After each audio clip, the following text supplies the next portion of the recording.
धाकड़ खबर, बेखौफ सुबह बेबाक अंदाज।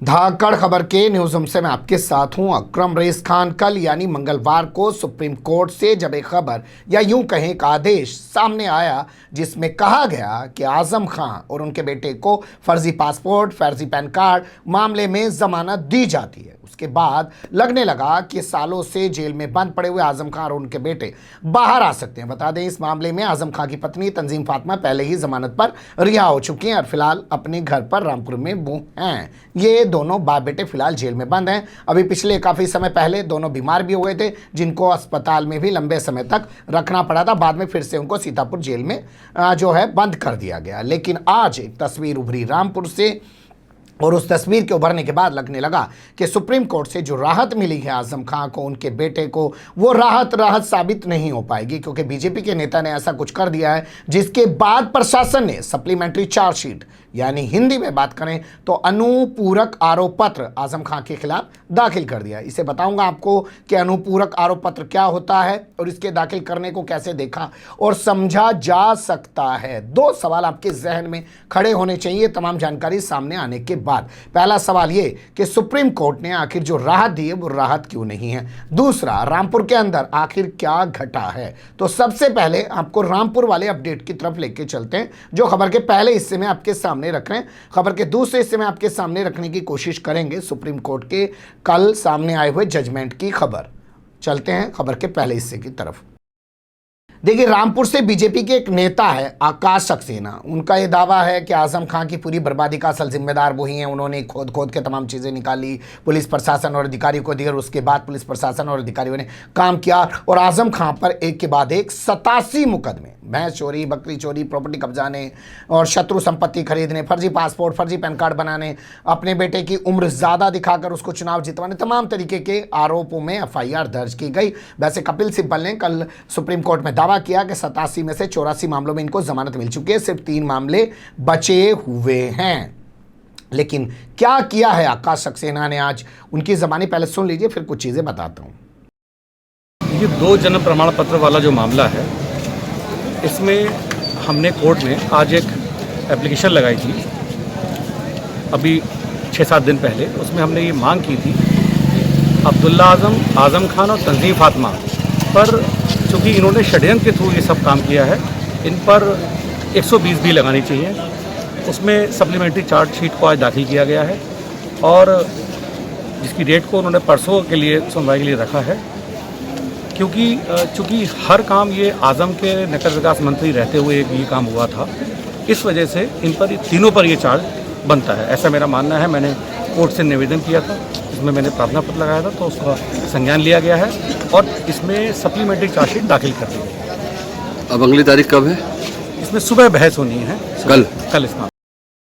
सुन लिया आपने, आकाश सक्सेना का कहना है कि उन्होंने एक एप्लीकेशन मूव की। एप्लीकेशन मूव करने के बाद उन्होंने कहा कि देखिए साहब, जिस मामले में पहले से 420 लगा हुआ है या और सारी जालसाजी वाली धाराएं लगी हुई हैं, उस मामले में षड्यंत्र की धारा नहीं लगी है। बता दें आपको, षड्यंत्र की एक धारा होती है, आप गूगल करके खुद भी कुछ पढ़ लिख लिया कीजिए, चीज़ों के बारे में समझ लिया कीजिए। 120 भी उसको धारा को कहते हैं, 120 भी IPC, ये षड्यंत्र की धारा है, यानी कि कॉन्स्पिरेसी की धारा। ये धारा अभी तक जो चार्जशीट दाखिल है आजम खान के खिलाफ उसमें नहीं लगाई गई थी। तो इस नेता को आपने सुना, इसने दावा किया कि पुलिस ने अब इस पूरे मामले में सप्लीमेंट्री चार्जशीट दाखिल कर दी, यानी कि अगर पुलिस को कोई धारा बढ़ानी है तो वो एक अलग से सप्लीमेंट्री चार्जशीट दाखिल करेगी, जिसे अनुपूरक आरोप पत्र कह सकते हैं, यानी कि पुलिस ने वो दाखिल कर दिया। बड़ा सवाल लेकिन यहाँ ये पैदा होता है कि इस नेता को, जिसका नाम आकाश सक्सेना है, पुलिस वालों को रामपुर का SP बना देना चाहिए, बल्कि SP से भी ऊपर अगर कोई पोजीशन रामपुर के अंदर है वो बना देना चाहिए, क्योंकि पुलिस वालों को तो इतनी तमीज़ नहीं है।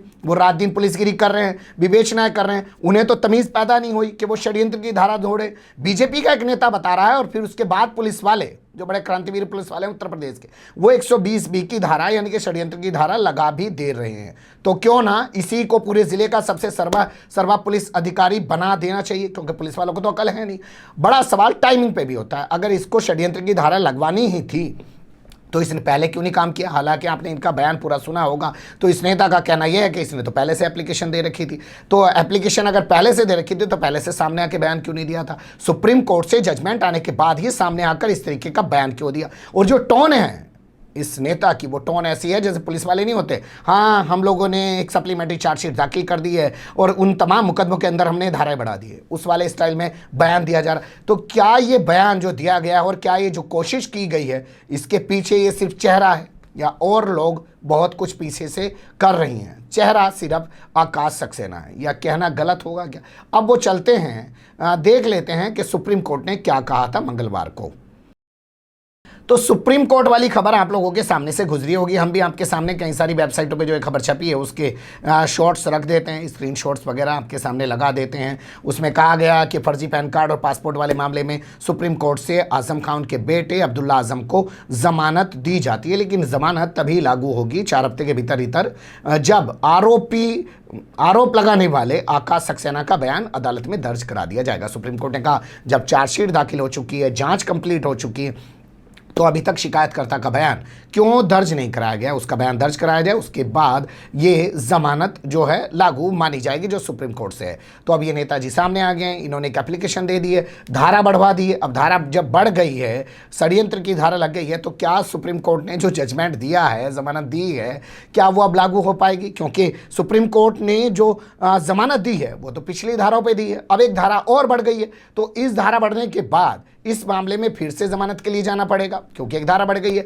तो जब दूसरी बार जमानत के लिए जाना पड़ेगा तभी तो जमानत के बाद बाहर आ पाएंगे आजम खान, क्योंकि जो अब मंगलवार को आदेश आया है वो तो एक तरीके से नई धारा लगने के बाद निष्क्रिय हो गया। साहब ये तो इनके दूसरा मामला दर्ज है, आप तो इन धाराओं में जमानत करा के ले आए, इन धाराओं में जमानत अगर हो गई, इस धारा में तो जमानत है नहीं, ये धारा तो अभी लगी है, पहले से पता भी नहीं था वकील को, तो पहले से उसमें जमानत करा के लेगा। तो कुल मिलाकर ये है कि मामला फंस गया है। लेकिन मैं आपके सामने कुछ खास चीज़ लेके आया हूँ निकाल के, जो भोंपू मीडिया और उसके दलाल चाटुकार दंगाई पत्रकार नहीं बता रहे हैं। इस पूरे मामले में सुप्रीम कोर्ट के जस्टिस जब सुनवाई कर रहे थे, एएस खानविलकर और उनके साथ थे जस्टिस संजीव खन्ना, उन्होंने सरकार की तरफ से जो पक्ष रख रहे थे SB Raju, additional solicitor general ASG, उनसे कहा अच्छा भाई एक बात बताओ, पूरे मामले को अगर हम समझें, पासपोर्ट का है चाहे पैन कार्ड का है, आप लोग कह रहे हैं जी इन्होंने फर्जी जो है दस्तावेज तैयार कर दिए, उसमें कुछ और डेट ऑफ बर्थ दिखा दी, इसमें कुछ और डेट ऑफ बर्थ दिखा दी, तो कुल मिला के मामला तो डेट ऑफ बर्थ का निकला ना।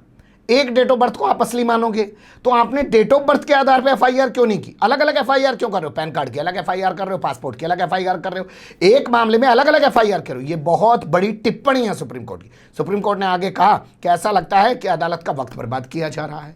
ये भाई कई सारे मुकदमे बना दोगे एक मुकदमे के, तो अदालत का भी तो वक्त बर्बाद होगा ना। अदालत आज इस मुकदमे को सुन रही है, कल उस मुकदमे को सुन रही है। ये कहना सुप्रीम कोर्ट का काफी अहम है कि झगड़ा तो असल में डेट ऑफ बर्थ यानी कि जन्म तिथि को लेके है, तो जन्म तिथि के आधार पे ही एक मुकदमा क्यों नहीं किया गया, अलग अलग मुकदमे क्यों किए गए? इस दौरान कोर्ट के अंदर मौजूद आजम खान का पक्ष रख रहे एडवोकेट कपिल सिब्बल ने कहा कि देखिए ये आजम खान को जेल में रखने की इन लोगों की साजिश है, एक मामले में कई मुकदमे ये लोग दर्ज कर रहे हैं। तो ये टिप्पणी अपने आप में बहुत बड़ी है, जो दिखाती है कि वाकई में आजम खान को 87 मुकदमे में फंसाने के लिए कैसे कैसे मुकदमे गढ़े गए, कैसे कैसे मुकदमे तैयार किए गए। लेकिन इस टिप्पणी पर भोंपू मीडिया के दलाल चाटुकार दंगाई पत्रकार आपको कुछ बता नहीं रहे हैं।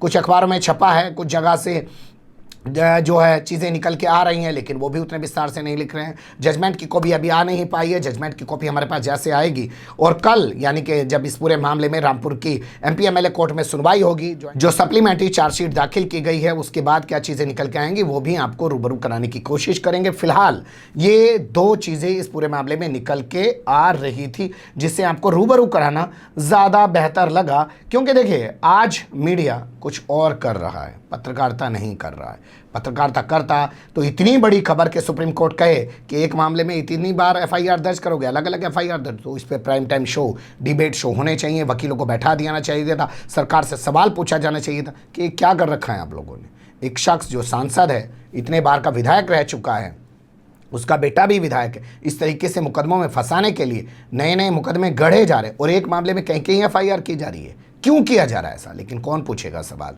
क्योंकि इन लोगों ने तो अपना कुछ बनाया नहीं है, प्लेटफॉर्म, अखबार, टीवी चैनल कुछ ऐसा बनाते तो इनके लिए कोई सवाल पूछ भी पाता। ये लोग तो अपनी दुनिया में घूम रहे हैं, चाहे लालू रहे हों, चाहे मुलायम रहे हों, चाहे जितने भी बहुजन पार्टियों के ये नेता रहे हों, इन्होंने सिर्फ अपने आप को बनाने के लिए काम किया है। काश इस और भी ध्यान देते तो आज इनकी दुर्गति ये ना होती कि लालू का जब शासन होता बिहार में तो उसको जंगल राज बता दिया जाता, अखिलेश और मायावती का जब शासन होता उत्तर प्रदेश में तो उसको जंगल राज बता दिया जाता, लेकिन जब आदित्यनाथ योगी का शासन होगा और जब बीजेपी के साथ नीतीश कुमार सत्ता में बैठे होंगे बिहार की, तब जंगल राज नहीं बताया जाएगा, क्योंकि पत्रकार तो वही है ना, उन्हीं के खेमे वाले।